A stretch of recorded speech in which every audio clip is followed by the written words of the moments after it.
Hello gamers and welcome back. I'm Rob, of course, or Warshak if you want to call me by my in-game name. And today we have some huge and very exciting news. Hearthstone has announced their next expansion, which we kind of already knew through a few leaks here and there. But we're going to be journeying into Ungoro, a very, very interesting concept. And what they've shown us so far seems really, really cool, guys. So let's head into kind of their announcement. Let's break it down. Let's talk about it a little bit. Of course, I recommend watching the video and doing all that stuff. But beyond that, there's a couple cards that they've shown us already, which is where the excitement comes from and kind of what we can expect this new expansion to look like. But before we get into the cards, let's mention a couple things that they had kind of detailed throughout this. First of all, of course, they're going to be doing their pre-orders and you get a card back. There's nothing special beyond that. On top of that, they said that the release date on this expansion will be early April, so we can assume very early April. And on top of that, they said that they are going to start releasing the cards that are going to be the expansion, how they do every expansion, starting on March 17th. So from March 17th to early April is basically where we're going to see the cards, and then the expansion will hit again early April.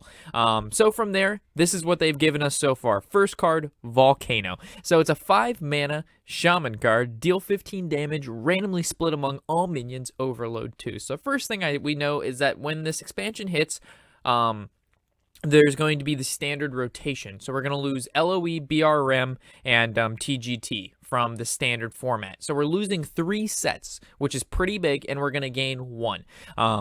So with that, Shaman, of course, is going to be Elemental Destruction is going to be taken away due to the, not taken away, but going into the wild format. So we need some standard, Shaman AoE clear. The next thing is, again, Volcano. So it kind of makes sense that they gave Shaman some large-scale removal. It does cost, 7 mana, the overload 2, so you kind of pay the 5 and then the 2 later, which is pretty nice. And then to deal the 15 damage randomly split among all minions means, again, it's hitting your side of the field and your opponent's side of the field, but not each other's face, just the minions. So pretty interesting card if you haven't already seen. There's the animation. I believe Hearthhead tweeted out the animation of this card, which looks super sick. They definitely spent a lot of time, making this card look good. And also, it's just a rare, so it's not like if you're wanting to play some of those control shaman classes, you're not, Elemental Destruction was an epic, so that's kind of an expensive card. But with this being a rare, it makes it more accessible to those players wanting to play control decks. On top of this, against aggro decks, this is like an aggro destroyer, right? As we know, most aggressive based decks, most HP of the minion, I want to say, is like max of 3 or 4, right? And that's being pretty up there. For the most part, it's 1, 2s, and 3s. So this on turn 5, whether you're coining into it or playing it naturally on 5, most of the time you're going to be able to clear the board, which is pretty sick. And the next card we're going to take a look at is the Phoenix card. It's the Mage Legendary. Unfortunately, they did this weird animation, but you can kind of still see what the card does. The first one is Pyros. Hopefully I'm saying that right. It's the 2-drop, 2/2, and it says Death Rattle. Return this to your hand as a 6/6 that costs 6. So it basically grows over time as you play it, as we know, if we've seen Harry Potter, like when the Phoenix dies, it gets reborn. I'm not sure if it got reborn in Harry Potter stronger. It kind of restarted over as a baby.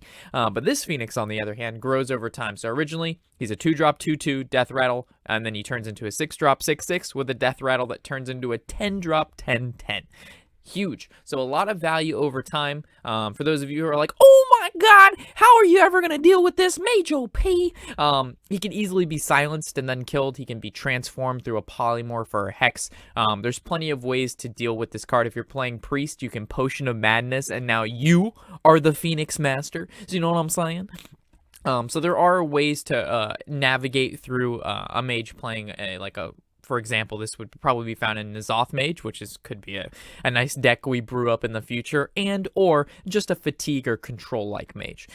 Also, with that said, still looking at this card, if you can see the archetype under it, it says Elemental here. So a change that they have recently done is Ragnaros, the Light Lord, and Alikir, there's a new elemental class. So they've basically brought back, I wouldn't say brought back, but they changed all the cards that are actually elementals in the core sets, changed it to elementals, and moving forward, now things are going to properly be called elementals, which was kind of something that should have been implemented in the first place from the basic set. Just Ragnaros being just nothing. It's like he's an elemental. Same thing with Alakir the Windlord, the Shaman legendary. He's an elemental. And I'm pretty sure they put up a picture of that. If not, I put up a picture of it on my Instagram, which the link to that should be in the description and or in my banner if you wanted to see a closer look at kind of what those cards look like with that new elemental tag on there.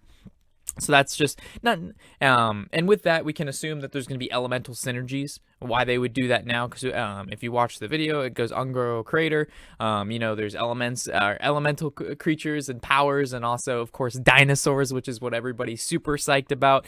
And everybody's like, Hunter's gonna be OP. So we have to see what kind of dinosaur, Jurassic Park hunter-like creatures come from the volcanic caves that Ungoro has for us. The other thing that we have that's really, really big is a new kind of mechanic called Adept, which is, in my opinion, really cool and allows for the better players will shine, and the players that can't necessarily look ahead a couple turns or see what they need right now will kind of fall in this. So what this Adept does, it's basically a discover, and it's going to give you a 0 drop. From what I understand, again, haven't played with the cards yet, but from what I've read and research, it's going to give you a card with one of these abilities. So if we look down here, Death Rattle, summon 2 1/1 plants, +3 attack. As we can see here, these are the kind of abilities that this 0 drop card is going to give you that you can then equip onto a creature, or it's going to just happen right away. Not sure yet if it's just going to give you the card and then you can play it as you want as a 0 mana spell if you can hold on to it later, or it's actually going to actively just, the creature is going to basically evolve in front of you. Based on what you've chosen. Also, keep in mind that there's 6 options here for the Adept. There's 10 in total, so we're actually still missing 4 abilities that could happen. And again, it's going to work like the Discover mechanic, where 3 are going to pop up. So when you play it, 3 pop up, and it's going to be 3 of the 10 in total that it could probably be. So not always will you get the same ones. It's going to change drastically, and also depending on the situation you find yourself in that particular game, you can choose, based on that scenario, which I think is pretty cool. Next thing, which is another huge thing being brought in this expansion, is going to be quest legendaries. So now inside of the actual game, when you play an opponent, you can go, you can embark on a quest, which is super cool. So as we can see, this quest card, for example, the first one they showed us was Priest. When you have this card in your deck, you draw it basically on turn 1 every time. You do have the choice to mulligan it. So, for example, you're playing against an aggressive-based deck. You don't want to go on a quest. You need to survive. There's no questing when your face is in the range of an Arcanite Reaper. You gotta run. No questing for you. So they definitely made it. If you're versing control, you kind of mulligan it how you want. But so if you put it in the deck, you draw it in the opening hand, and then you can choose to force hold it or mulligan it. And for example, Priest says, summon 7 Death Rattle minions, reward, and it's the Warden of Hope. So once you've played 7 Death Rattle minions, you're rewarded with the reward of the quest, which is a 5 mana, 8/8 taunt battle cry, set your hero's health to 40. Holy shit, folks. You thought Reno Jackson was annoying. You thought Reno Jackson was powerful. How about, let me heal you to full. Let me cost 5 mana instead of 6. Let me be an 8/8 instead of a 4/6. And let me add, sorry about that, 10 health on top of your 30 that you've already gained back. How's that sound? You interested? So as we can tell, a lot of these quest rewards are going to be huge. I'm really interested to see what the other class quests have to offer, because each class is going to have its own normal legendary that the class receives every expansion, but also it's going to have the quest legendary. So it's basically each class is going to have 2 legendaries this expansion, which is huge. Keep in mind, if you want to see how the animation and how this the quest works, the quest card or legendary quest, I'm not sure how we're going to name it, but let's call it legendary quest. It basically plays the same way as a secret. You play it, your opponent can see it, as where a secret, when normal secret like a mage or a hunter would play, it goes in the same kind of where your hero portrait is, and then it keeps track of how many death rattles you played, and then when you successfully completed it, the card gets generated and the secret gets destroyed. So which is really cool. Also keep in mind, new game board looks pretty sick. And then, of course, as we know, for every expansion and adventure mode, there's a pre-order special. Unfortunately, last time with Mean Streets, you didn't actually get a card back, so there was no real reason to pre-order. So Blizzard realized, if you're gonna make me pre-order packs, you better give me something. You can't just take my money and give me nothing. The same.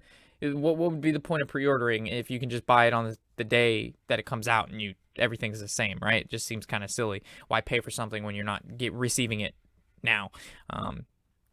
So at least you get this cool new card back with pre-ordering.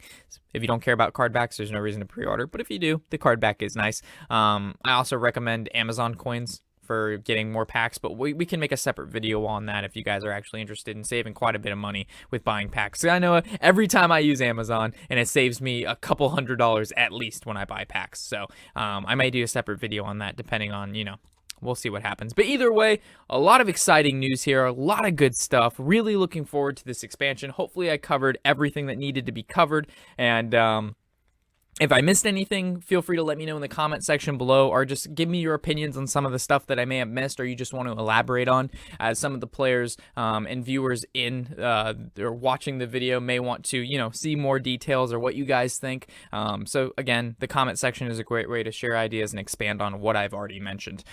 So as always, guys, I will catch you in the next episode as always, and I hopefully will be hearing and seeing some of these cards soon, then we will go over them as soon as they come out, and I'm really excited to be bringing you that content when it does come out and happen. So, as always, I'm Warshak, and happy whatever the hell day it is.